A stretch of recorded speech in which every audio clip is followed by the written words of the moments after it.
প্রস্তুত তো আহমেদাবাদ, তৈরি তো ভারত। কারণ আজ নরেন্দ্র মোদী স্টেডিয়ামে শুধু ম্যাচ হবে না, হবে আগুনের লড়াই। দক্ষিণ আফ্রিকাকে গুড়িয়ে দিতে ভারত নামছে এক ভয়ঙ্কর একাদশ নিয়ে। আজকের ম্যাচ জিতলে সেমিফাইনাল নিশ্চিত।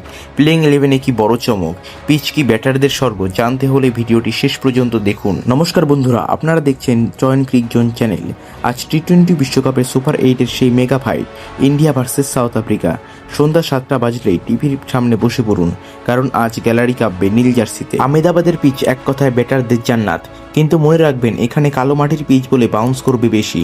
টস জিতবে সে নির্ঘাত প্রথমে ফিল্ডিং নেবে, কারণ রাতের শিশির বা ডিউ ফ্যাক্টর বোলারদের জন্য কাল হয়ে দাঁড়াতে পারে। অর্থাৎ স্কোর কার্ড 200 না হলে আজ শান্তি নেই। ভারতের সম্ভাব্য একাদশ কী হতে চলেছে তা দেখিনি এক নজরে। ওপেনিংয়ে থাকছেন অভিষেক শর্মা এবং ঈশান কিষান। হ্যাঁ, আবারও ওপেনিং করতে নামছেন অভিষেক শর্মা এবং ঈশান কিষান। 3 নম্বরে থাকছেন তিলক বর্মা, 4 নম্বরে সূর্যকুমার যাদব, 5 নম্বরে হার্দিক পান্ডিয়া, 6 নম্বরে শিবম দুবে, 7 নম্বরে রিঙ্কু সিং, 8 নম্বরে অক্ষর প্যাটেল, 9 নম্বরে বরুণ চক্রবর্তী, 10 নম্বরে জাসপ্রীত বুমরা, 11 নম্বরে আর্শদীপ সিং। ভারতের এই ব্যালেন্স টিম কি পারবে দক্ষিণ আফ্রিকাকে ধোঁয়াশায়ী করতে? আপনার প্রেডিকশন কমেন্টে জানান।